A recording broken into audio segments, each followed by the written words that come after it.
What up, y'all? Welcome to Hotep-ish, intelligent-ish talk. Intelligent shit talk. We are here live again. Come on, join in the chat room. Thank y'all for filling in. They gonna get up in this chat room. We gonna get to interacting with y'all. I have a special guest live in studio because we about to talk about a real subject. Something that the men we all men and women, but particularly the men, since this is affecting us the most, we all need to talk about and get out there. I have my man, Mr. Comedian, great father, great person, Mr. Mark Prince. What's up, brother? Good evening. Good evening. How you doing, brother? I'm good, man. I want to let all y'all know listening. Thank y'all for listening. Those who tune in from Craig Facts, those in from 5150. I want to thank y'all all for tuning in. I got my man Mark Prince is somebody who I genuinely have much respect for as a person, as a man, as a father. We're going to get into talking about how the system generally how the system systematically removes fathers from their children, along with other societal factors. The reason why I have Mark on today is because Mark is somebody who we gonna talk about his situation. He's gonna get you caught up as to what's going on from his point of view. But I want to introduce it because Mark is someone who even when he found out he had a son on the way, this was somebody who would come to me at the J Spot, improv, comedy, anywhere you are, and he would just talk about how much he was looking forward to being a father again. This is a man who his first son, he raised him. I met his first son. Great relationship. This is a man who loves his children, always loved his children, but outside factors has taken his son from him. So it's going to get passionate. I need people listening to sit there. If you feel bruised or hurt for something, sit your ego to the side for a moment. And I need you to know that you're talking to someone who has the deepest love a father can have for his child. And he's speaking from his perspective.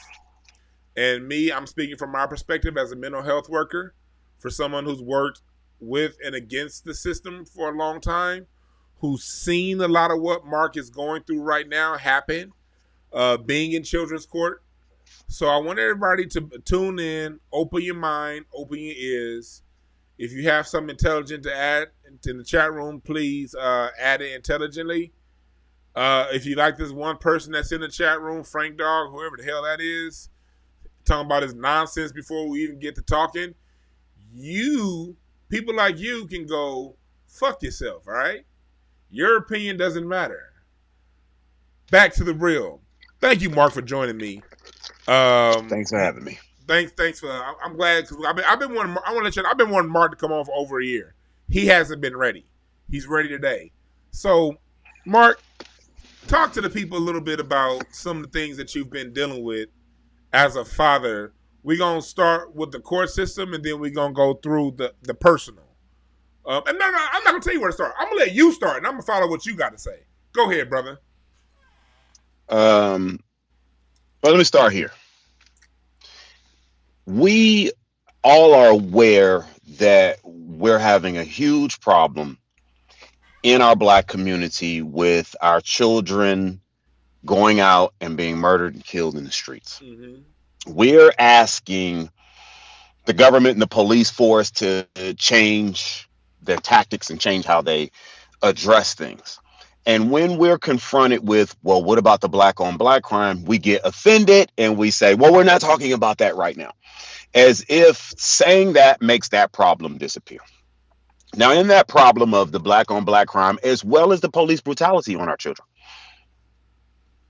a huge portion of that stems from the lack of fathers in the home. Huge portion. Um, your child wouldn't, most likely go out in the streets and do a whole bunch of things if they knew they had a stern father in their life. And they wouldn't go out and do a lot of gangbanging drive-bys and looking for love in all the wrong places from these gangbangers and thugs if they had a real man in their life that gave life to them, their father, the children and especially the boys tend to, like Chris Rock said, keep the girl off the poles, and for me is keep the boys out of the holes. And the holes are the jail holes and the grave holes. That's what I'm talking about. So we also all know that, that's a huge problem, and we want to handle that, and we keep saying from grassroots up. Well, grassroots in these instances start with the father. The father bears the seed, right, to put into Mother Earth for it to grow and flourish. And so that child needs the seed bearer. Okay. Now, we also know that this has been happening to us black folks since we were kidnapped from our homeland and or um, having this land taken up from under us, right? Either way, we came through the transatlantic, and some of us were already here. Blacks were already here, dominating America. Um, and we know that they ripped fathers away from their children and sold us off, and that was like, part of the slave model. And then they stopped that. They stopped that, and they came up with the welfare system. And some of us know that in that welfare system, we remember, or if you don't, you can look up a movie called Claudine. It's with James Earl Jones and Diane Keaton. And It Gladys was a Knight on the great movie, soundtrack. right? And it's a great movie, and it was really it's all about how the welfare system would say you couldn't have a man in a home and a woman, or a agent would come around every month and check the woman's home to see if she had a man. And if she did, she couldn't get the welfare. So if the white government was giving the black woman money, she had to kick the man out the house. Okay. Now this went on for a few decades, like probably like 5 decades. This created a systemic position within the black woman that she did not need a man. She didn't, because Massa was now her man. Massa fed her. Massa paid her rent. What a black man can, he need to go out and get a job. Massa wasn't giving black man job. So then that came to an abrupt halt in the 80s, right? They stopped doing that practice. But like Dave Chappelle said, they also at that point sprinkled a little crack on us. Okay. Black man frustrated, can't get a job, wandering the streets, being beat down every day by society, comes home every day to his woman and his children hungry. One day that drug, that new thing on the street, gonna seem like Calgon, take me away, appealing to him. A lot of our fathers went for that. Thank God mine's didn't. But a lot of our fathers and mothers fell victim to that. Okay.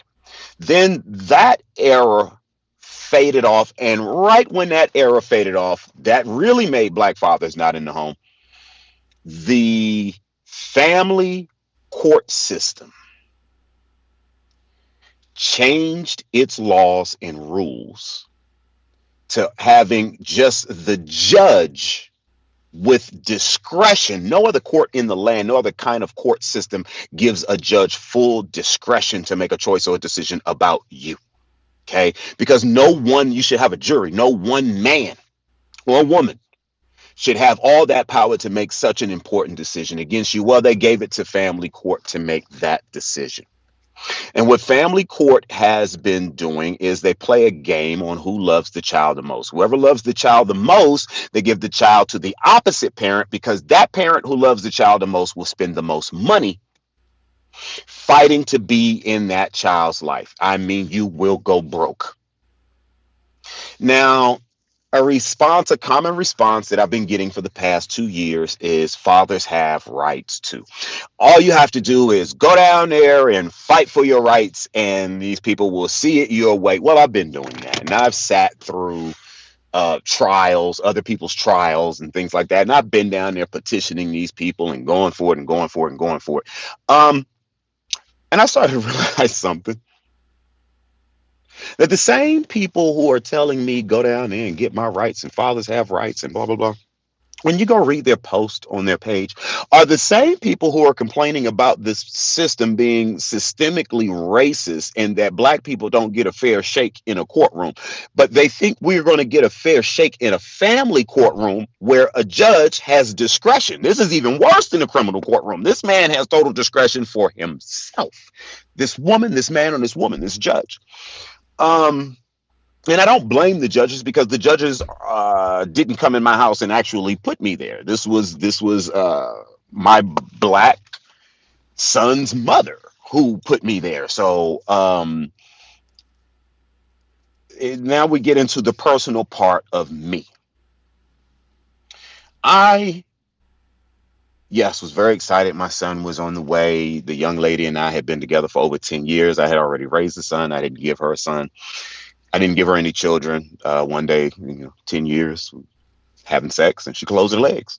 She Mm-hmm. locked those legs around me and she got her son out of me. Okay. Mm-hmm. Uh, Unfortunately, there's no law against that. There's no law against if a woman locks her legs and takes your sperm. There's no law against that. But there is a law, however, if a woman says stop while you're having sex with her and you don't stop. There's a law against that. But there's no law against a woman taking your sperm from you.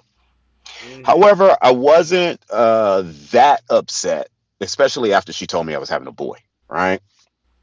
I've already raised a son. I love boys. I don't know Mm-hmm. how it is to raise girls. I can only speak from my perspective of raising boys. I was excited because I was like, oh, I get to play with G.I. Joes again, remote control Yeah, cars, yeah. matchboxes, and can nobody judge me for it. Right. So I was, hugely excited. He came. I gave him a beautiful name, Mm-hmm. Zion Masai Prince. I thought 9 hard months every day about his name to give him, like, just this beautiful name that is actually fitting to that young man's personality. Mm-hmm. Um, Now I know where I made my mistakes in that relationship. When he was born, it was all about him. I did neglect her in a way. Mm-hmm. It was everything is focused on him. Now society says, "Well, Mark, that's wrong. The woman needs to be loved just like she was loved before she had the baby," and that's true. I'm not denying that's not true at all. And I do understand that the other parent becomes jealous when the other parent loves the child or pays more attention to the child than they do to that parent. Well, I took care of my son for 3.5 years. I stopped working my day jobs and I stopped doing comedy as much. I wouldn't stay out as late so that I could be fresh in the morning for my son. She had the corporate job, but I was still home doing editing work and Photoshop work and stuff like that. So I'm still bringing in money. Mm-hmm. I ended up on his when he's 3.5 years. I ended up getting and selling out and headlining the Apollo Theater in New York. I remember And I that. did this while taking care of my child in Los Angeles. I sold out the Apollo Theater in New York while taking care of my child every day. I went and I did it. The only person I took was my older son. I came back. Oh, she had the biggest attitude. And she was just really acting funky for like 2, 3 weeks. And the reviews start coming in. Not the reviews from the fans so much I was concerned of. The ones I was really concerned of was the reviews from the manager of the Apollo, the producers, and stuff like that. Well, one of them wrote a memo and said how great I was. I showed that memo to her, and she said, "Oh, you're gonna let this shit go to your head." Oh, wow. Okay. A little bit down, a couple days later, I said, "Hey, you have a job where you could work from home. You've had this job for since he's been born, and you've never actually worked from home." Yeah, she ran from the baby every day. She could just open up a laptop at home and work. She didn't do it. All right. So take care of my son. I don't care if you don't want to do it. You know what I mean? God gave me a job. I'm gonna do mine. And I said, you know, um, I can go out on the road and make way more money than I've ever made from the accomplishment that I just did. If you could stay home every other Thursday and work from home on Friday, I can come back on Sunday with pockets full of money every other week. I said, if you don't do that, you're holding me back. She said, I'm not holding you back. You could just leave. That hurt so Oh. bad, I walked out the door. That hurt so bad, I walked out the door. And when I walked out the door, her and her family got together Came up with some cockamamie story that I endangered my son by holding him over a railing. We didn't even have a railing. Um, they took it to the criminal people. The criminal people talked to me and everything, and they were like, "No, he didn't do that." So they couldn't get their way, so they took it to family court. Now here's the arena I knew nothing about. You can get a stay away restraining order or separated from your child if you even tell your woman she's fat. They Damn. would take your child. They would take your child. If you don't believe me, go to domesticviolence.org and read what it says. If you tell your woman, hey, baby, I know that's your money, but you spent all the money on them shoes and you ain't paying none of these bills. Why don't you pay some of these bills and stop spending that money on your shoes? That's called economic violence. If Damn. you if you give your woman money for gas every week and then you stop, they call that economic violence. You could get a restraining order for that. That's domestic violence. If you tell your woman, look, you ain't been giving me no sex, so I'm gonna go out and get sex from somewhere else, and then she gives you sex, it's called sexual domestic violence. You pressured her into giving you sex by saying it that way. Like it's really that serious. And people are like, oh, it ain't that serious. Did you read it? Did you go and read the law? I did. You don't tell me what's not, and you haven't done this, nor have you read these laws. You can sit there behind your computer and all your things, and you can get upset and say what's not. But have you experienced it? Have you read the laws? Now, that gets me to the point why I'm here today. And it's about the percentage rate of single black mothers. Do you know that our single black mother household rate is at 80%? In the 70s, it was somewhere around 25 to 30%, 70s, 80s. Right now, we are at 80% single black mothers. So, since I've been going down to court for 2 years, watching other people's trials and going to trials of my brothers, of several people in the entertainment business going through the same thing I'm going through. So, I sat through their trials and standing in line, filing papers, watching other people's trials. Um, that's hundreds of trials. Plus, I teach a fatherhood class for the past year and a half. So I listen to all the other men's and all of these other people's stories. I have thousands of stories now. But then there's been one underlining factor in those thousands of stories. And I call it the black woman mantra. And that is get out, take your stuff to the left, to the left. I don't need a man. Independent women, throw your hands up at me. A woman can raise a man. They don't need a man. Da da da da. And chasing the fathers out of the life of the child, lying on them in family court and getting the fathers. The percentage of women that do that, it's not all single mothers, but this is the sad word I have to say, and that is it is most. What I've witnessed myself, my percentage rate of what I've witnessed out of that 80% of the total 100% of single mother homes, that 80%, now let's take 100% percentage of that 80%. That percentage of women that chase men away from the fathers and take the child is 70% contribution to that.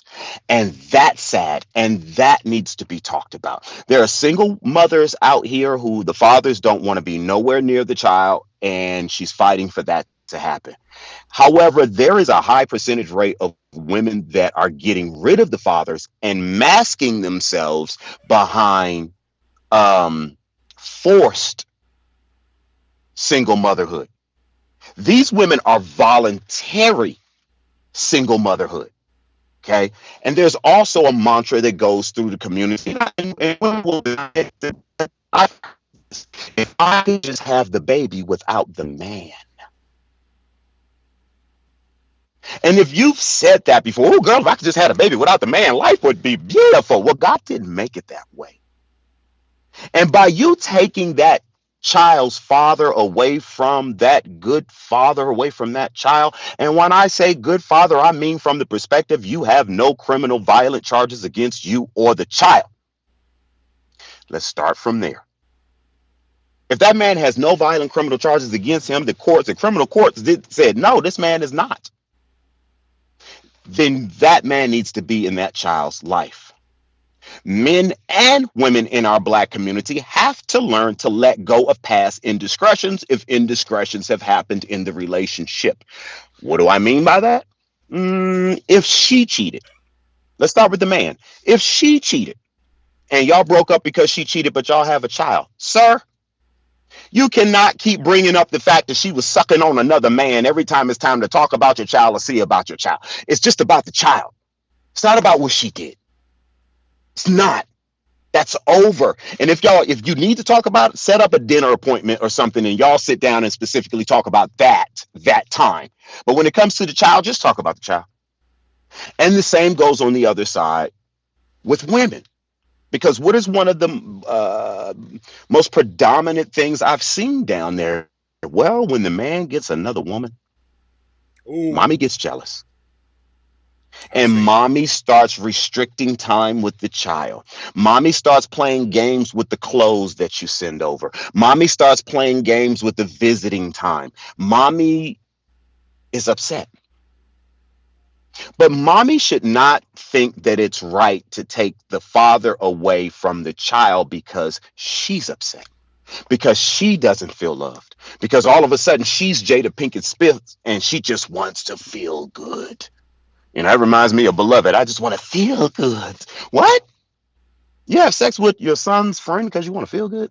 Anyway, and then, the people expect for us to react like Will Smith when, oh, girl, you know what? I'm going to get you. I'm going to get you back. I'm going to get you back. Now, this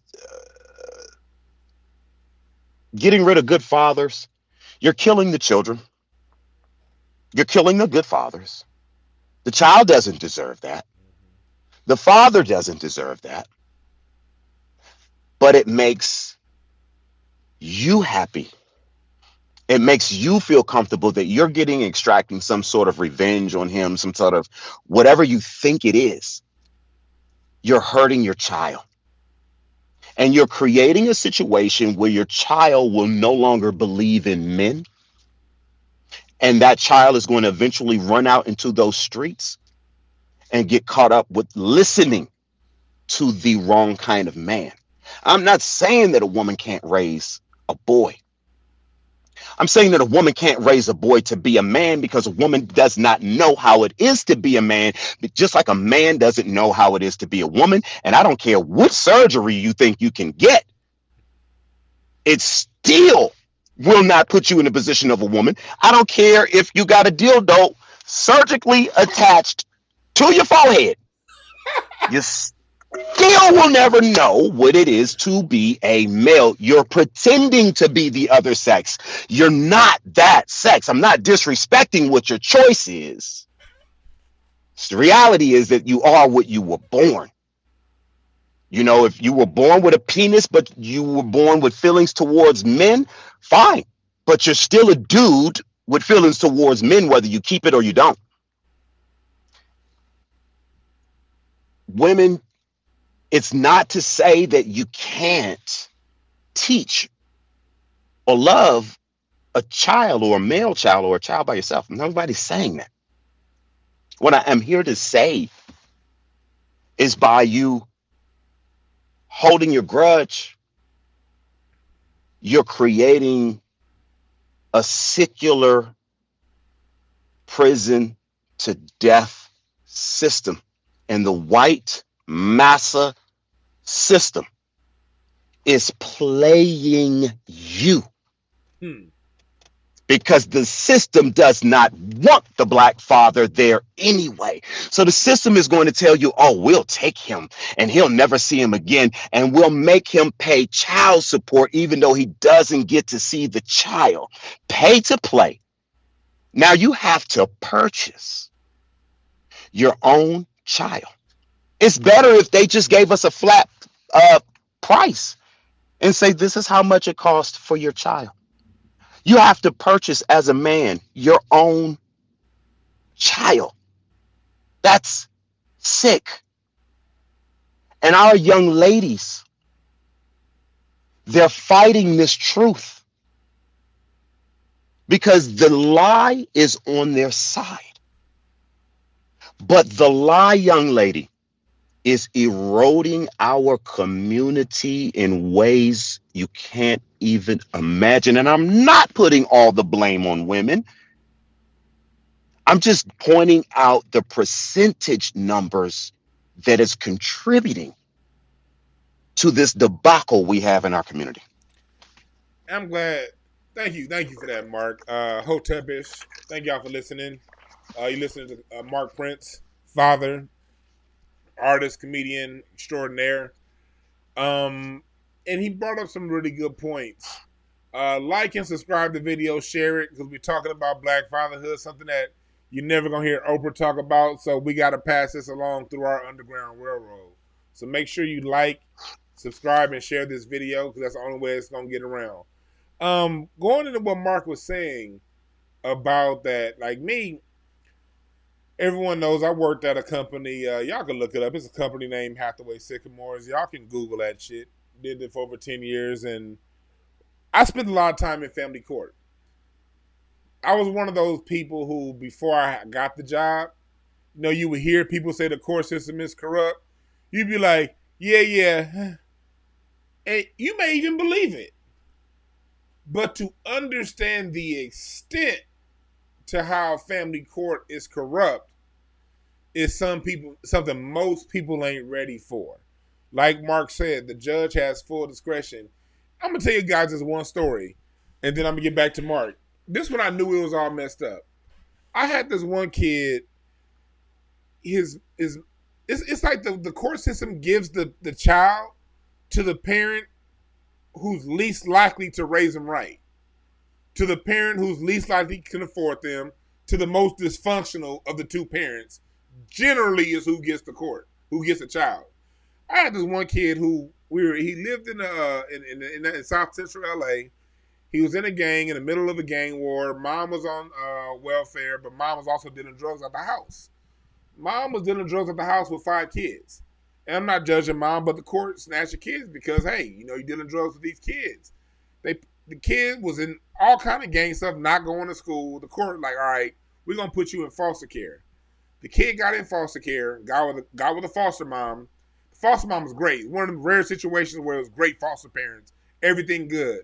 Child's in a new neighborhood. Child's not doing the gang thing because he was in a new side of town. He got a new lease on life. He went from getting D's and fails to getting A's and B's. He's in focus on doing his work. We like, okay, then when it comes to the mom had all these court cases to take, all these parenting classes, drug classes. Mom ain't take none of that shit. So we get to family court, we thinking, okay, we got a good case. This child can at least stay with the foster's mom for at least 6 more months until mom finish her classes and this whole gang war that's going on where this kid lives. You know what I mean? Hopefully that's subside before he get put back in the home. We tell the judge this shit, and the judge is like, all right, go back home to your mom. We like, hold on. That's even the mom didn't want that. And so that led me to believe is, yeah, it's the system is people always look in one direction for it to be where the racism comes from at you in all different directions. And where the racism and where the problems, the systemic problems come in is whoever is in position to better take care of that child. If they don't have millions, like hundreds of $1,000s to pay a top level lawyer, that parent or even sometimes the foster parent, whoever has the best ability and show and prove to raise that child generally seems to be the one that don't get the child. And this is just one case. I saw cases similar to this over and over again. It was like if the mom is on crack and the father got a good job, the crackhead mom get the baby. If the dad can't keep a job in and out of jail, and the mom is she used to be on drugs, but she got her shit right. She's trying to get the child back because she back on her game. The father who's still fucking up, he don't want to get the child. And it's like whatever is going to be the worst decision for the child is what the courts do. What's some of your experience with that, Mark, and dealing with that court system? And because I personally, I know I was with you when I remember when I was with you as all this stuff was going down, you kept me abreast and updated. And I know what kind of a father you are. I know what kind of role you play. Look, Mark was the dude when his son was like 6 months. He was like, I used to laugh at Mark because he'd be like, at 9 months, he's going to be saying this. And at 13 months, he's going to be saying that.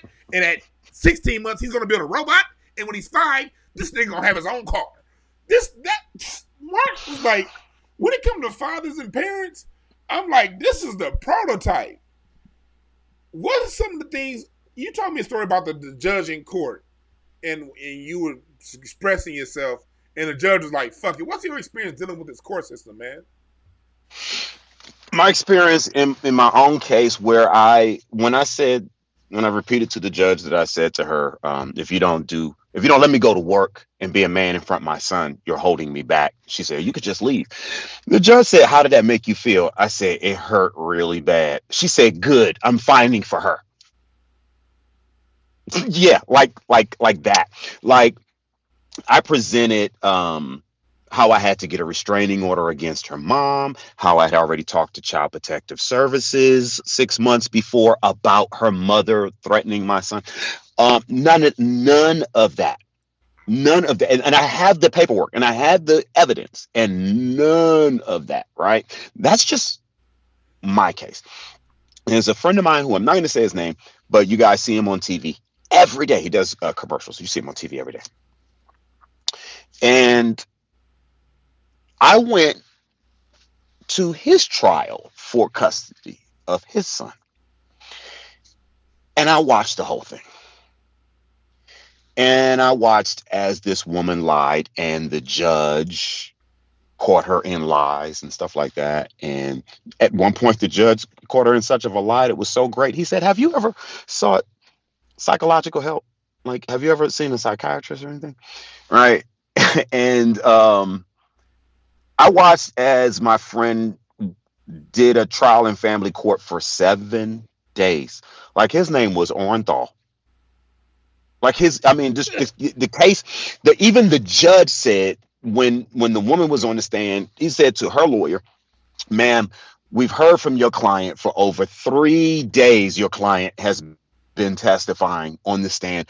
And I haven't found anything to corroborate what she said. But, I'm not saying that this is less than the other cases, but I have other cases. And what he was implying is I have cases where women are being abused. And your client is sitting here lying about being abused. Right. And I watched as they went up his router to his tutor, found him to be clean as a whistle. There was even a videotape of her holding a gun with 2 bullets in it and him videotaping and saying, why do you have that gun with 2 bullets in it? They still went on with this trial. Like, this woman you can see. So at the end of the day, they found him not guilty of what she was saying, but they gave no sanctions against her. She didn't even get charged with lying on the stand, nothing. And I saw cases after cases after cases really similar to that where the woman had no repercussions, right? This is the point that I'm getting at with this. Yeah, the system is set up a lot of the ways for the mother to not really sustain any repercussions of no matter what she does. She really has to go to a far, far extent to sustain some repercussions from the court system. Whereas us men, if we are one hairline fracture off from being Jesus, we're Satan. And they make the whole thing about us being Satan. We can't even be a hairline fracture off on wrong, right? What you were saying in the system about, they give it to the worst parent. I just have one question. What race were those parents that you're talking about, Dwan? Oh, they are Mexican and black, mostly black. Right, black and brown. You see, they're going to give the black and brown children, yes, to their worst parent, because let's keep the focus here, people. This system does not want us to raise level-headed black and brown children out here. So they're going to give that child to the worst parent and then make the best parent go work, spend the money to fight for the child. Hey, to piggyback on what you're saying, shouts out to Jay Elite in the chat room. Thank you, man. You were here every week, man. I appreciate you, brother. Kathy's in the chat room. She said, "What's up, Mark?" we you right about that, man. When it comes to it's black people. I don't even want to say too much black. It's really for the most part black people. Yeah, for the You most know part, what I black mean? people. It happens to others too, but it's 99%. It's 90% black people. Yeah. I would remember. I want to go to something that Judge Joe Brown said. I was listening to an interview with Judge Joe Brown, and stay tuned. We're gonna have Judge hopefully on the show pretty soon. I want to have him say this directly. But oh yeah, so Judge said that in Memphis, there's a the child support system has an overpayment of like $20 million, and it stays at about $20 million, and they know that these fathers overpaid into this. They know who the fathers are. They know how to get the money back to them. And they do release the money little at a time as they collect more, but the account stays at around $20 million. And the local politicians allegedly in the city of Memphis use that $20 million fund to borrow against as they get lines of credit for their campaigns every 2 years. So basically, the city of Memphis is funding its local elections, your local DA, your local state senate, your local. They're all using basically this particular fund that black fathers are overpaying into for their own shit. So it basically comes back to what we always say: black labor, white wealth. They don't want black, and they don't want the black fathers raising their children. They No, don't no, want they that. don't. Now they don't mind a black father raising the children if he a dysfunctional, sorry ass crackhead nigga. Okay, you can have your Hmm. kid because you're gonna teach a bunch Hmm. of bullshit. But for the Hmm. man who has his head on straight, I see time and time and time and time again these hurdles he having to jump through. Why is Dewan bringing this up? Why do I have Mark Prince on this show talking about the women and for the women who are taking this personal? Why do I have him on here? It's because as a society, it's going to fall upon us to heal our society from within. Mark introduced the show talking about the outside societal factors that got us here between the welfare system, the movie Claudine, with between the court system, and we forgot about the war on drugs and Joe mass incarceration, all these different things that have gotten us to where we are. So we're not going to get any help from the outside. They're not going to send any authors to Oprah to talk about how to raise your black family properly. They're going to send you the I got a man, I can do it myself bullshit ass people. So we have to solve this from within. We solve it from within by raising awareness as to what's going on. The black man has a story too. The problem is the black man never gets a chance to tell his side of the story. When the black man is accused in the perception of society, and unfortunately, and y'all know I don't like talking bad about my people, but especially even with our people, when a black man is accused, that automatically equals guilt. No one is willing to hear him out. If his child isn't in his life, there's something wrong with that man. That's the Hmm. reason why the child isn't here. And y'all know I'm not bullshitting. So get out your feelings and listen. As a person that's married that doesn't have any children, but who has dedicated my life to children and to families, breakthroughadvocacyservices.org, the website's coming back up. As a person that's dedicated my life to this, I see this issue. And the only way it's going to get solved is us telling the truth about this issue. We have to stop leveraging children in a bad relationship. If your relationship has gone sour with someone, don't leverage the child. We get the court system involved, and now all hell comes. And then it gets to the point you have people like my man Titus Richard, who's done this show before, who now has his daughter, but he's still paying child support for the last year. Wow. And this is a man. We went to a boxing match. We went to the Errol Spence, Sean Porter boxing match together last year, and I didn't know all this was going on. I just saw his face was stone, and he didn't tell me until like maybe a couple months after. They had leveraged all of his money. They had levied all of his money out of his account Wow. to pay child support when his daughter was living with him. His daughter moved to LA from the East Coast. So the money that was in his account to take care of his daughter who was living with him had got taken out the night we had a fight. And he had to drive Uber all goddamn night to put food on her table. They don't give a fuck about our families. All they want to do is continue confusion. And the man is still dealing with it. He's had the girl for over a year now, and he still is paying child support. And when he talks to the court, they're like, yeah, you got your daughter. But, so we got to start talking to one another. And what we need is our women to be mature enough to listen to when you have a brother like a Mark Prince saying these things, because Mark Prince isn't an aberration. Unfortunately, he's the rule. Unfortunately. The only way we can change that is if we stop involving them others in our shit and we mature to where whatever issues, you had a good saying when we said on the phone, no matter what dick the woman sucked or what titty a nigga sucked, let's get past that and do what's best for the child. Your heart may be broken. It's on the adults to play past the broken heart for the betterment of the child. And none of this shit is going to get solved by the courts. The courts ain't changing. If they do change, it's going to be worse for us.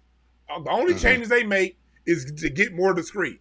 Like what Mark said, back in the day, they just could outsell your son. They could just take him back in the day. Then it went from, okay, we can't take him to, okay, let's just give money to one to get the other out the house. All right, the niggas caught up to that. All right, cool. Let's get these motherfuckers some drugs to get hopefully both of these parents out the house, but maybe one, and we're gonna get the child to whichever one's caught on drugs. Then it's like, okay, the niggas wised up to that. Now this child support system is, okay, y'all gonna talk it out? We just gonna financially strap your ass so hard to where you motherfuckers can't get along. So we're not gonna get an outside solution. This is going to be an internal solution, and it starts with listening to brothers like Mark Prince because his story is real. What do you Now have to say about that? I filed, check this out. I filed to pay child support. No bullshit at all. For real? I filed child support against myself.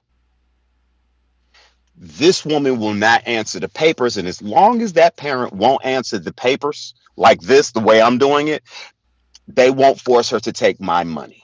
So I have not been able to financially take care of my son in 2 years as well. I filed child support. You can go to childsupport.gov and call me. I'll give you my code. Punch it in. You'll see Mark Prince, petitioner. I filed child support against myself, people. Now, I know a couple of thoughts out there is maybe it's the women you pick. Remember, I've been with this woman for 10 years. She was 10 not that way. This years. was until after the child. Well, maybe you see, and that's the problem. Maybe you. I get up, I petition the courts, I file child support against myself. I always cash app her money that she doesn't accept. I have sent over $5,000 worth of clothes through the mail to her father's house that got sent back to me. I went down to the court. I won 50% custody. She came down a month later and said she never received the papers. So they said, okay, well, now we want you guys to go to trial. And then COVID hit. Shut the whole thing down. So during COVID, my child has had COVID already. I didn't know about it. I found out through the grapevine. And then I found out from her by questioning her that my child had COVID. She never let me know. She's in Northern California, in San Francisco area. I think y'all know what's going on with that in the news right now. It is absolutely apocalypto up there right now. It's apocalypse. And I can't speak to my child. She still won't let me speak to my child. Her family is involved. You know, she has the family here. So her family, all of them are saying, no, keep him away from the child. This young man, the last time I talked to him on the phone, he said, Daddy, I dream about you every night. Daddy, I need you. I miss you, Daddy. I'm going to sleep tonight on the sleep train. I said, I'm going to get a ticket. I got a ticket. He said, okay, Daddy, I'm going to dream about you. It's just me and you on the sleep train. This man cries for me every day. I can feel him cry. So I cry every day for this young man. And this young man has proven to me the little bit of inklings she had let me have over the video chat that he's been crying for me. So why did she cut off the video chat? She talked to my older son and told him, I don't think you folks out there are ready for this. She says she doesn't want me to speak to my child because once my child gets off the phone with me, he cries, he kicks, and he screams, and she can't control him. Well, young lady, you've had him for 2 years. You've had that time to get whatever control you wanted to get on your own with him for 2 years without me. And that man has been kicking you and screaming and crying for me for 2 years. And now you want to put that on me. Because I already heard, because I've already said this to people, and especially women, and I've already heard what the women had to say. So I heard them on this podcast. They already said, well, if she can't control him, then maybe the baby shouldn't speak to you. No, young lady, that's your parenting skills. And you should let that baby talk to his father. And you should possibly let that baby talk to his father until one or both of them fall asleep. Because that's what they used to do and want to do. And this not just me. This story is replicated millions of times within our community. And most of all, what a woman will go out there and do, a woman, is find another man and have your baby call him daddy.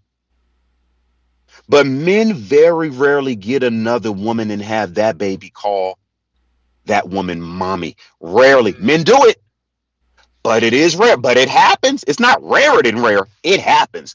But it's way more larger. Women do that all the time. And y'all go and y'all tell some women, and y'all tell that new man all of these horrible stories about the old dude that are not true. So he hates the dude because you want him to be in your I hate baby daddy parade.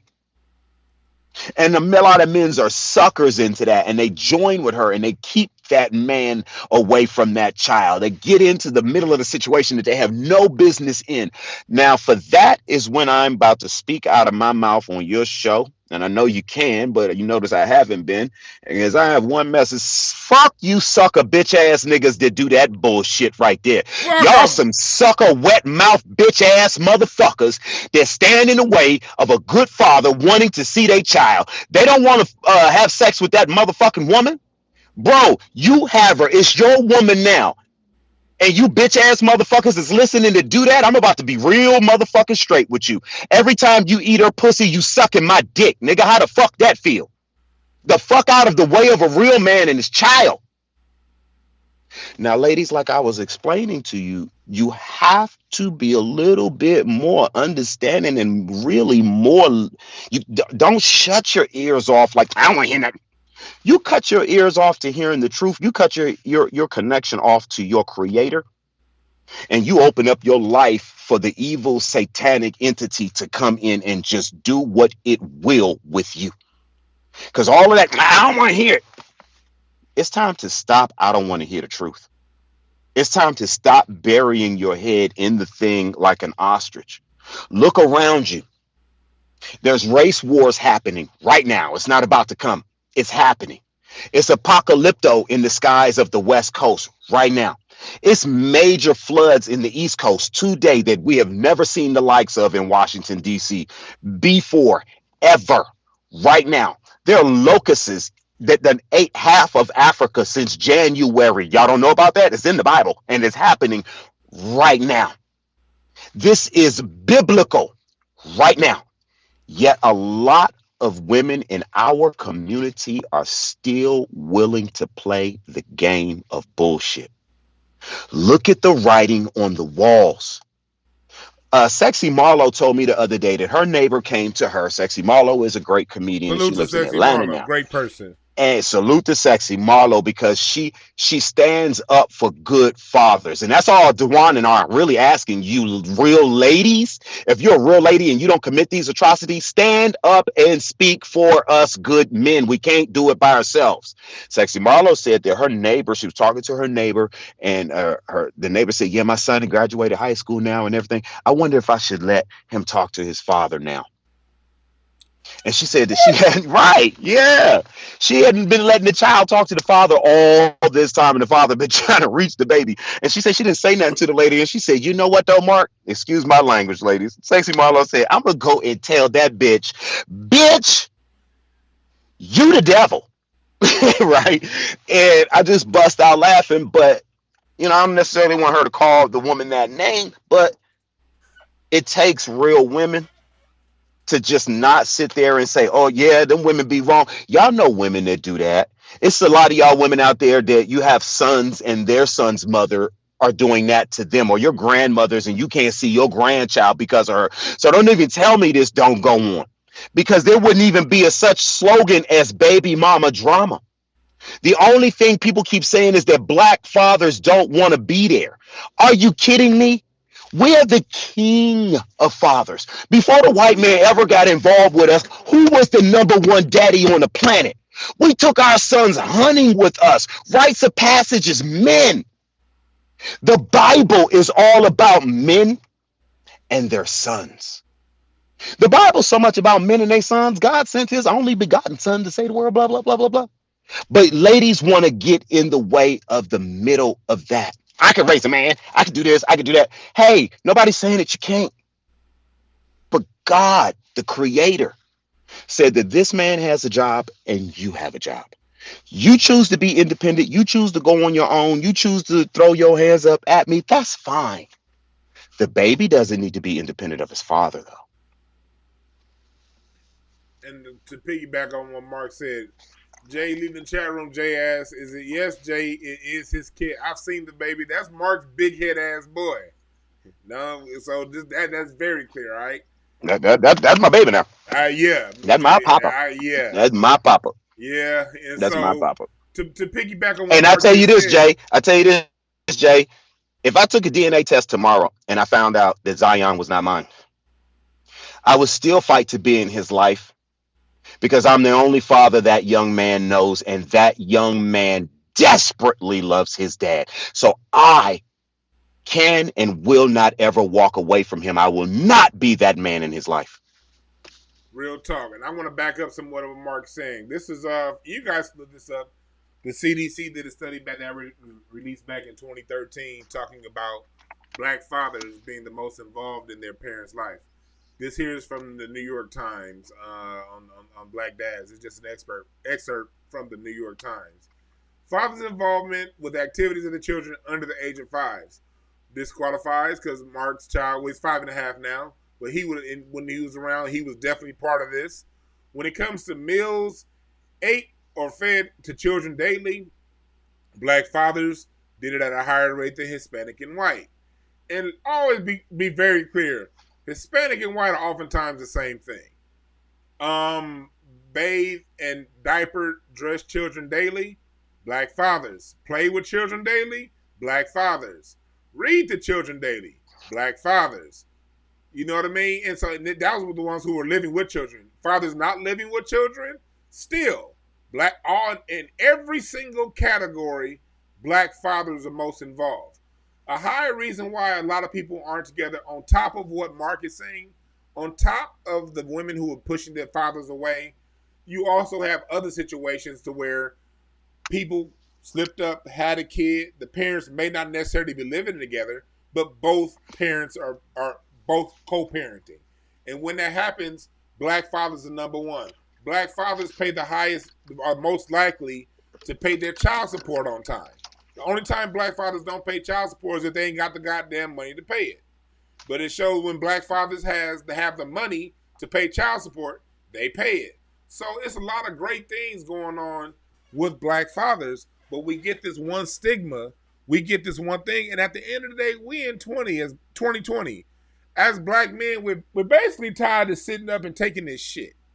I'm tired of it. We took it through the 80s, we took it through the 90s, we took it through the whole, through the 2010s, and even now the Democrats are black women, we gonna give black women this. When you see the news, when you see these things, they're always pushing us to the side. So black men are at the point to where we're like, you know what? We're speaking up for ourselves. This may Did make this a lot of last people Democratic uncomfortable. convention Go ahead. Did this last Democratic convention include black men, African American men? Oh, Heterosexual yeah. African American men. They tried to throw Andrew Gillum in there, but he got his ass busted a couple months ago on tape. So you're right. No heteros. And then when Kamala No. Harris was asked about black men, she went right into, well, all men. Mhm. So Because the specification of us doesn't matter. doesn't matter.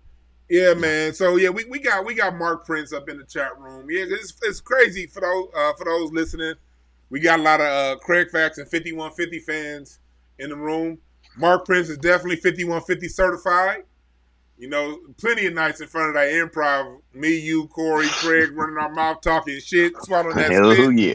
It was funny I because love Craig and Corey. we've been going back, talking our shit. But when I remember you were always out. One thing about Mark, he'd be out on the comedy grind, then he'd be gone, ghost, disappeared. Where would he be gone, ghost, disappeared to? His family, Taking care of my his baby. son.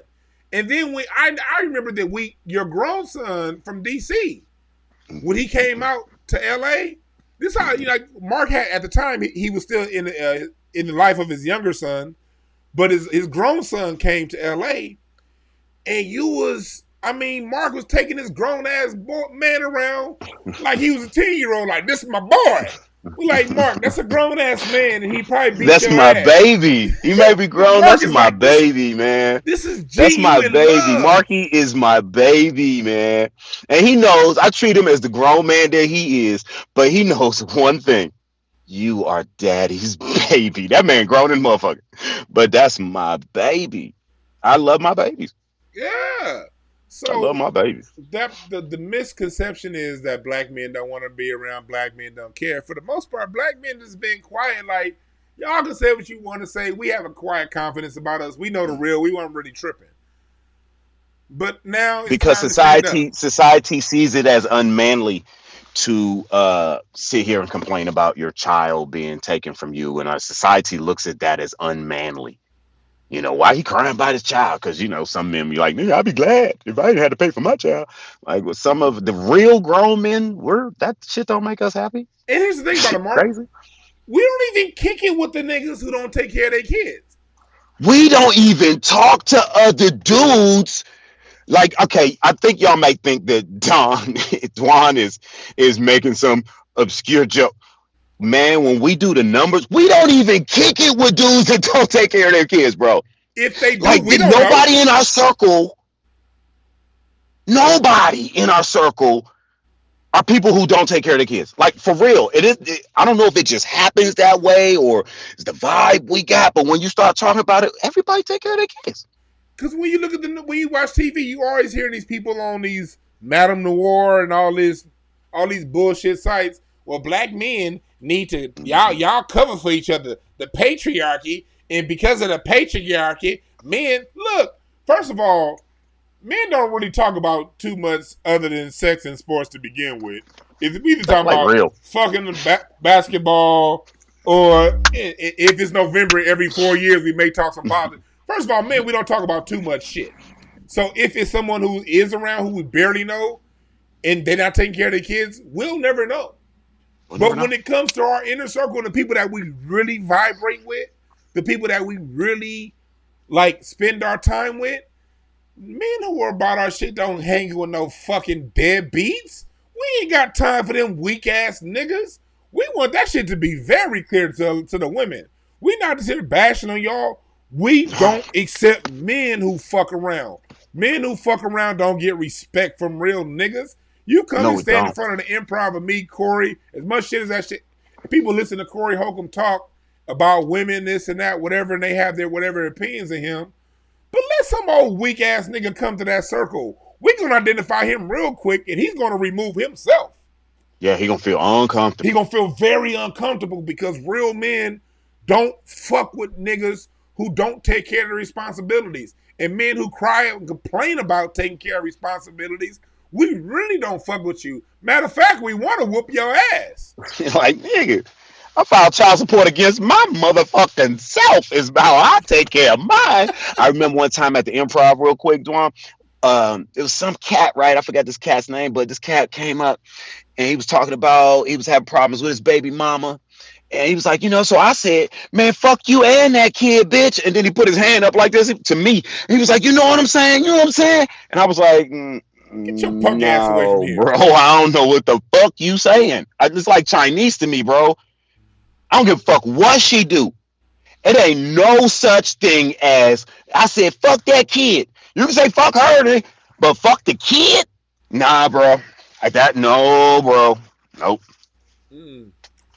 Jay in the chat room say, yeah, and I got the same shirt on from Craig Fats. You right, because this is my shirt. Go to hotepish.com. We got these for sale. Black Scholars t-shirts. Here it is in the mock-up.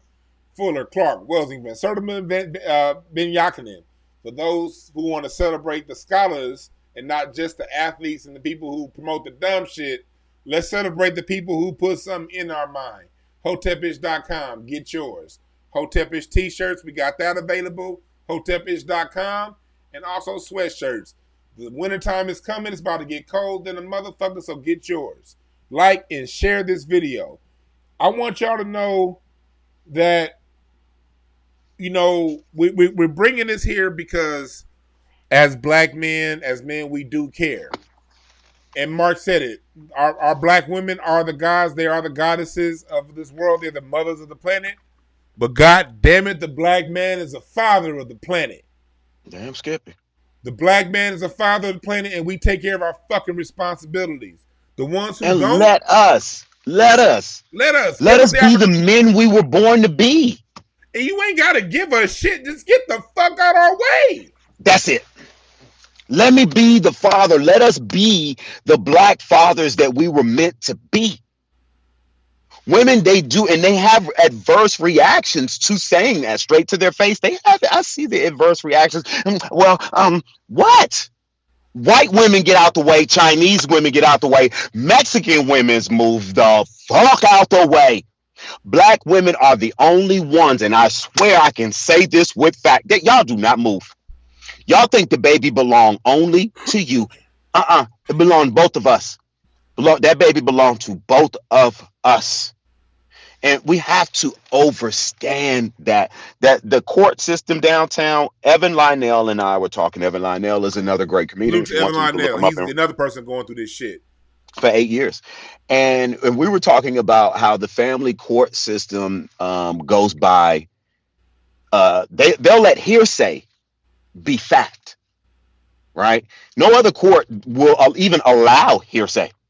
They'll let hearsay be fact. That. Right. They let hearsay because remember it's called. Say it one more time. Hearsay be fact. Remember it's called in family court. It's called the preponderance of the evidence. Right. So it's not like criminal courts. Like the evidence stands. The evidence stands. It's like if you could have 51% of the proof, they could still weigh that the preponderance of the evidence is on the other person's side in family court. So they allow hearsay. They even allow when women audio record men. They don't allow, I've seen them, the judges, accept audio recordings from women and say that, it's illegal to record somebody in the state of California, blah, blah, blah. But I'm going to accept it anyway. They've said it's illegal to, but I'm going to accept it anyway, right? The man still got proven innocent on the recordings that I heard, but this is what I'm trying to lead to. They even allow hearsay. So Evan Lionel and I were talking about hearsay today, and I said, well, honestly, it should be called hearsay. Because they don't allow male hearsay in the courts. But you could go, don't believe me? Go sit on a Friday afternoon after 12, 6th floor, downtown Los Angeles, Stanley Musk Court. It's when you'll see the family court trials. If you're in the LA area. There, or also the other division at the 710 and the 10 freeway, right next to the sheriff's station, family court. Is also right there, 4th floor. It's open and you're welcome to go and sit. You can sit through just one case if you don't have that much time. Sit through a case. Learn, see it for yourself. Breathe it, feel it. You're not going to walk out there feeling good. You're going to walk out there enlightened of the poison in our community. Right? So we call it, Evan and I call it hearsay. To that extent in the family court. They mostly go with her say. Ain't no his say allowed. And that's It's real. her say that is allowed. And it's not a bash towards women. It is the construct of what the system made to appease you in your time of breaking up, frustration, confusion about what you should really do in this situation. They feed on you, ladies. They feed on that. They feed on those emotions and they play on that and they whisper in the ear to make you take these wrong directions. Remember, the devil can make you do nothing. The devil can only suggest. And that's exactly what the family courts do with the young ladies in these situations. They suggest, well, maybe you should not have him see the child for a while if you feel that way about him. That's And the Satan. mm-hmm, mm-hmm. And Didn't the Satan whisper to Eve? He didn't make Eve eat the apple. he said, "Hey, the power of suggestion." And Eve suggested it back to Adam. And now this one, you ladies can attack me and get mad at me and say it's male chauvinistic or it's whatever. And I would understand and I will gladly take those beatings for what I'm about to say. But the word evil starts with Eve. Damn, I didn't think about that. Eve, evil, Eve. Because the personification of Eve is actually the act of being Evish, which is evil. It's a personification of the name Eve because you're doing something evil. You're personifying Eve. You're in the act of doing an Eve type of act. Evil. There's not a coincidence, bro. It is so not a coincidence. Who did she meet? Satan. She didn't meet Gary Coleman. Gary Coleman was the virgin of his life. Gary Coleman. She met Satan and began all of the world's evil. Not her, but by her doing the act began the world's separation. And I'm not saying that women are responsible for the damnation of the world. I'm just saying that the people who made up the word evil, they made it after the word Eve, the name Eve. Sorry, I didn't make this up. Hey, and why have we said this? Like here at hotepish.com, we like solutions. We've I talked like to you solutions. guys, and we've been giving solutions throughout this. And those who have an ear, you guys have picked up the solutions as we've gone across. But now I want to get very clear on the solutions. For I like those who solutions. say who may not have picked up some of the game as we've gone along, here's your time to pick up some game right now. The reason why we're bringing this up is because we have to be the solution to our problems. Like what Mark said, the court system is there. The court system is always going to be corrupt. Y'all saw, if y'all go back to, I forgot which episode it is, about 4 or 5 episodes ago where I talked about how Africa was undermined. And you guys need to get the book Christopher Columbus and the African Holocaust. One reason why, go ahead. I see you want to make a point? Oh, okay. No, one reason why, the main thing that undermined Africa and also undermined indigenous America was dark skinned people inviting Europeans in to be the dispute solvers of our internal problems. When you're dealing with how West Africa was taken, when you're dealing with how the Americas were taken, when different tribes are going this, the European didn't just come over here guns a blazing. They started with the Spanish in 1526 and the British in 1619, but they didn't get all the way to the West Coast until the 1800s. It took a couple hundred years to push all this thing forward because they would come in as neighbors, as friends. Okay, we get this side of the lake, y'all get the other side of the lake. Everything is cool. Then they would undermine some shit. They would cut water off down the road, poison the water, make the other tribes think they the ones that's doing it. Two tribes get to fighting, then they go to the European to solve the problems. Then the European ends up coming in and undermining both. And that's what's happening in our court system. We deal with a political system, the Democratic Party, that gives this fake praise to black women. It's not real praise. They don't like y'all either. They just do it to undermine. They puff black women's heads up through black women this, black women that, black girls rock, blah blah blah. And I ain't against none of that shit. I'm for. I agree with everything you say positive about black women. I agree with it all. I agree with But it. they're not doing it out of love and out of admiration. They're doing it because they're playing chess and they're ultimately doing it to undermine you. So what happens is you get this false sense of elevation. So who do you go back to solve the problems that you're going to? You go back to the people who gave you that false sense of elevation. You go back to the people who put money in your pocket through the welfare program. You go back to Mm-hmm. the people who gave you the Section 8 housing and said this nigga don't belong here. You go back to the people who put basically at the end of the day, humans go to who feed them. Mm-hmm. So you go to them, but you don't understand that they're feeding you to ultimately bring you back to them so they can undermine you and fuck it up for everybody. You, the man you was with, and especially the child. Because they really want a fucked up child because they know that fucked up child is going to grow up and raise some more fucked up people. Yeah. So we're saying this to say this: don't let the system blow your head up. Whatever issues you have, solve them internally, solve them between your own two ears first, and then with the people you're with. We have a lot of trauma, black men and black women. We've gone Mm-hmm. through a very traumatic experience, and that traumatic experience that was put on us is used by those who put it on us to continually undermine us and perpetuate us into the system that we're in. That's the point of having this show today, to tell some hard truths that may be hard for a lot of you ladies to hear. It may be hard for some of you children, adults to hear, because you may be connecting some things in your head, figuring out why your dad wasn't around. And there's a lot of grown ass men out there living through resentment and anger of their mother who didn't let them see their fathers previously. So there's a fuck ton of pain that we got to deal with as a people. And it starts with having these conversations and listening out to a person like Mr. Mark Prince right here telling his story. Anything that you want Bro, to say before we go ahead and go ahead?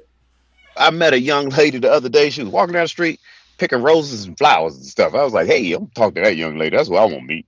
Somebody that's smelling trees and shit, Not these motherfuckers with the Gucci, Uchi, Coochie, Lucci purses and shit. I want motherfucker that collect bumblebees and, take them way across town to give them a natural habitat. Them kind of women, right? And I meet this chick, and centered, peaceful.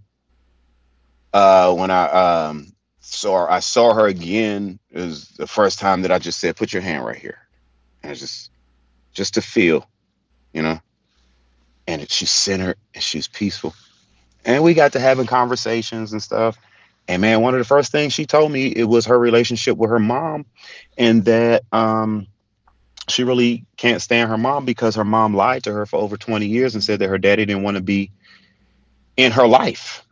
And she's having conversations with her dad now for the past 2 years or so, and her dad showing her all the letters he wrote her every day and all the pictures of when they were kids that her mom said it was not true and this, that, and the other. And she says she is just shattered. And he's telling her stories that and see, that's the part he says he fought every day not to kill himself. And I told her, I said, you know why he didn't kill himself? Because I've been there, because of you. The only reason why he didn't go through with it is the hope and the glimpse and the pray that one day that father will see that baby again, no matter how hard it is. And that's how a lot of fathers hang on in these situations, by that tooth and nail. You know, um, I want to honestly say it's not all women. And y'all know it's not all women. And I'm not here to bash all women. I'm here to set this record straight, because if black lives actually mattered while you out there chanting it up and down the street, don't you think you should start with black fathers matter? Don't you think you should kind of start there if we're going to start this in the grassroots? I see up on Hollywood Boulevard, they wrote all lives matter in the middle of the street. Not all lives All matter, Black Lives all Matter. black lives matter. LGBTQ Now, shit. the all in there specifically stands for our same sex brothers and sisters, right? Okay. Hey, right? But how are we going to start with same sex people before we start with black fathers matter? I'm not knocking same sex people here, so don't try to take that twistedly. But how in the Ingangang world are we going to start a new slogan without starting a new slogan about black fathers first if we know the detriment in our community is because the black father is not in the life of the child? And I challenged women on my Facebook. I said, in 1 week, if 50 of you women will take this hashtag and repost it, and the hashtag was Black Fathers Matter, I would change my perspective. I'm waiting. It didn't happen. I remember I saw that. Yeah, yeah. Yeah, because we Didn't happen. don't matter. They say a good game, but we don't matter to them. You're right, and that's something that has to be addressed. And the reason why we're bringing this up again is because oftentimes, sometimes things aren't happening or don't get addressed because people are just flat out unaware in their own life. So, okay, I get that. Well, we're here with you now, bringing it up. And you're going to start seeing more of that because on this show more, I'll be bringing fathers and mothers on, but we're going to be, look, I believe in, that's why I opened my company, Breakthrough Advocacy Services. And I'm not pointing you to the website because the website went down for some shit that I couldn't control. But I do offer relationship coaching. I do offer parent relationship coaching and parent child relationship coaching because this is a need that needs to be met. And we have to do this ourselves. We have to do this internally because it's a lot of men like Mark Prince out here. It's a lot of fathers out there who really want to be a bigger part. Like I know a cousin of mine, he had a child right before he got married. Right before he got married, he slipped up, had a child.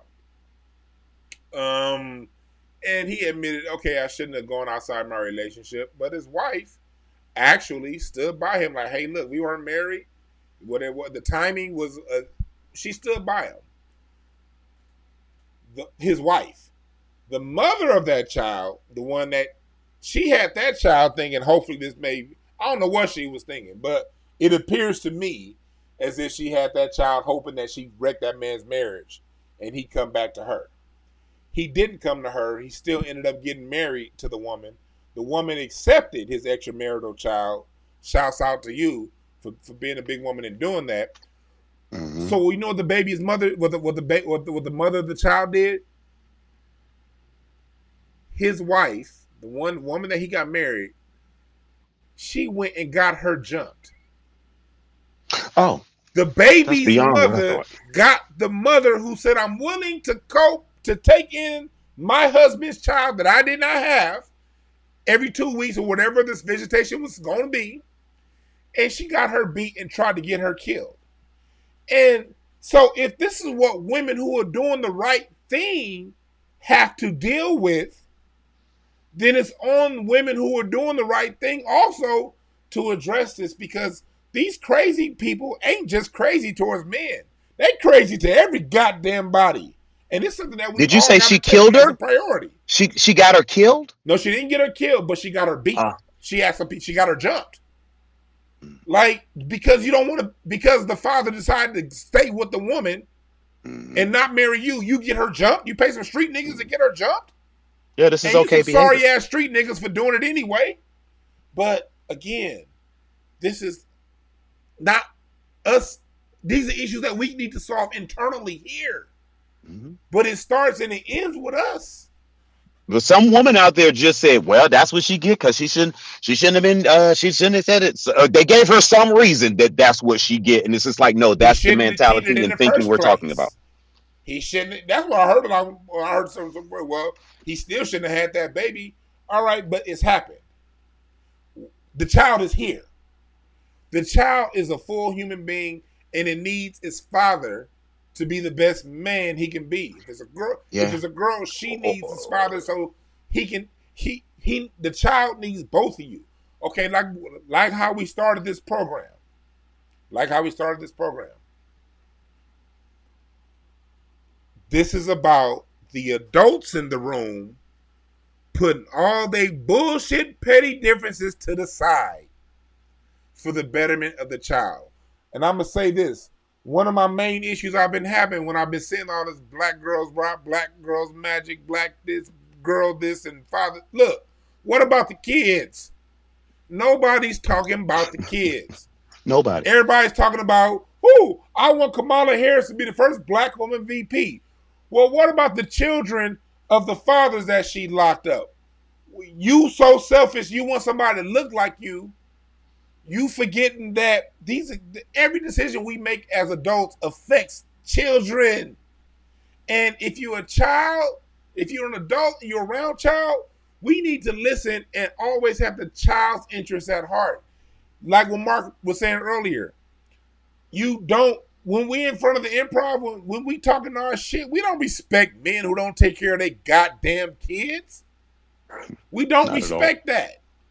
What we do respect, however, is people who have the intentions on being good parents and allow the other to be good parents and put all mistakes, all bullshit that happened leading up to this moment to the side for the betterment of the child.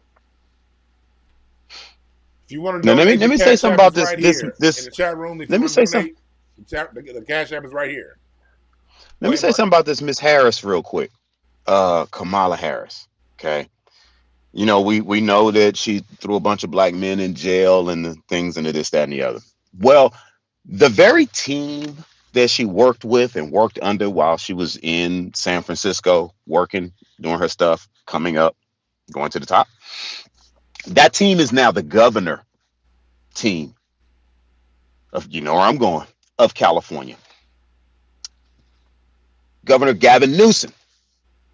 These are the governor that's now governor now was her boss when he was the mayor of San Francisco and all of that kind of stuff. This is the team, Democratic team of San Francisco that Kamala Harris comes from. This is fact. There's no denying that.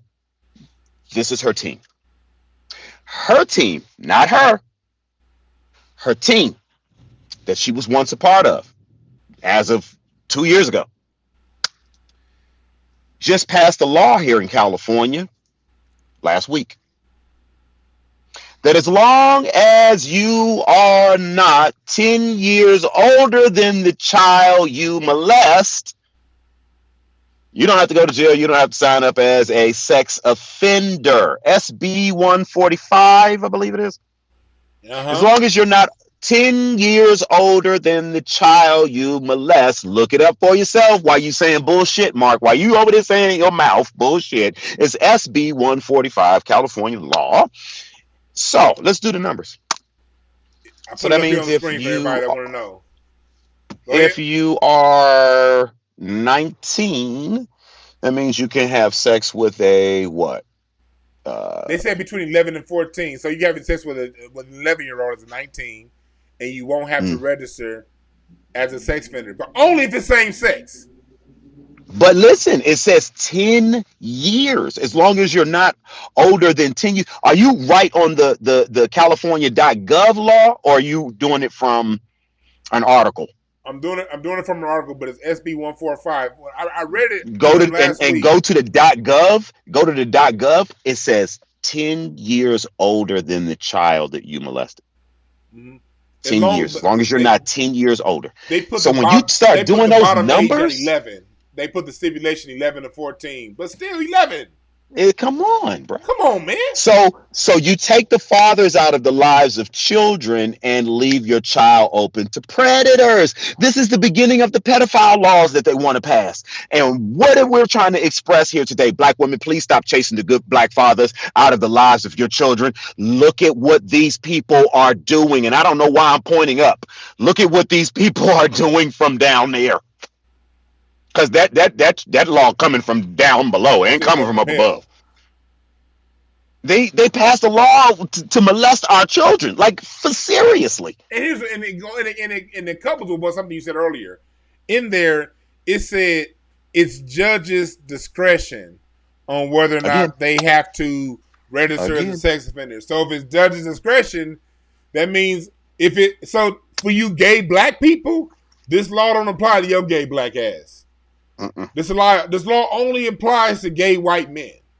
Because like what Mark was saying earlier in the courtroom, when they have discretion, this discretion goes along lines of color, and we know this to be true. That's unarguable. So what Mark is saying is the same government, the same people who are talking about who are playing this black woman rock, this divide and conquer strategy between the black man and the black woman, are going around making provisions for LGBTQ to do devious things. And of course, we know people are like, oh, well, that bill doesn't mean they can now molest people.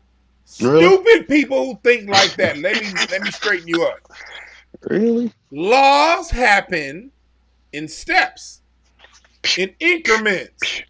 You put a wedge in, and California also earlier this year allocated $15 million to people that want to have trans surgery.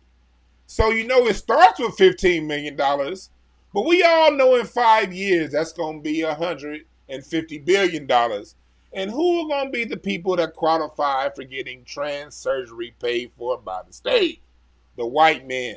So what I'm saying is this: the same people who are playing the divide and conquer black woman rock, but at the same time putting black women in jail, are making it easier for Mm-hmm. people to molest your children. And it's their discretion to say, hey, Johnny molested your child, Barbara. Because we saw this shit with Penn State football. We saw it in baseball just recently. The abundance of white coaches who are molesting black boys.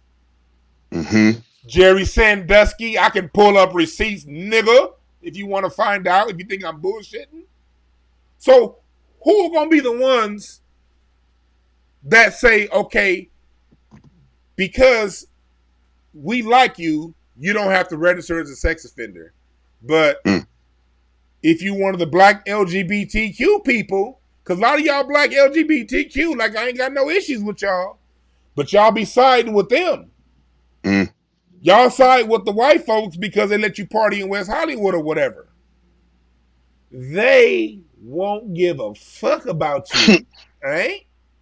When it comes time for them to have discretion, the same thing they doing with Ed Buck, that white man that's been killing all them black people in West Hollywood, you won't get the benefit to none of these laws. So at the end of the day, the best thing to do is to be open, to listen, and to know that everything being fed to you may not necessarily be the best thing for you. Hmm. And all of it works through the power of suggestion. None of this bluntly given to you. It's all suggested. Like Mark said, the court said.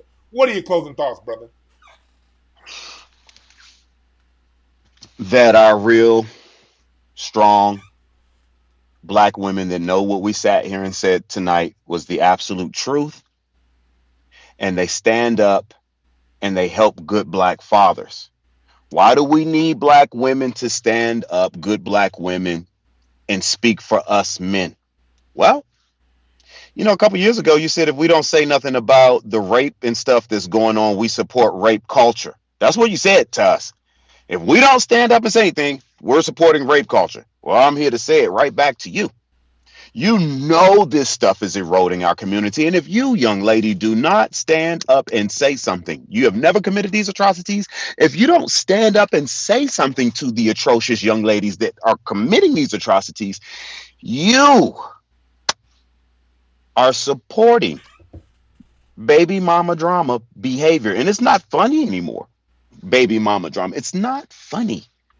It is destroying, eroding our community. from within. We watched this video on the internet all last year of this man who went and got his son's haircut, and the mother and the wife was all in his face in the parking lot. Remember, we watched that video all last year, and people laughed at it. But what if that man and his father was doing that to that woman? Right. Tables change. That's bad. That's ugly. That's nasty. That shouldn't happen. Well, it shouldn't happen the other way either. Women are asking men on this planet to change. Well, you ladies have been here 50% just like us, 50-50, just as long as us men. So you're 50% responsible for this crap that's on this planet just like we are. So if we have to change, and we do, there's a lot of stuff that you have to change too. It's not just us. Fathers have rights. No, we have rights to obtain and earn.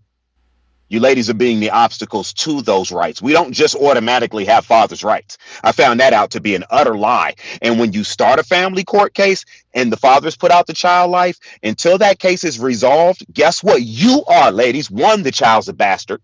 Until it is ratified, right? The child will remain a bastard until this is fixed. And you think you got full custody? No, actually, all you are is the babysitter. On by law, on you, no, the baby belongs to the courts now. You're actually just the shepherd for the baby as the mother, because you put a case in the system and started this process.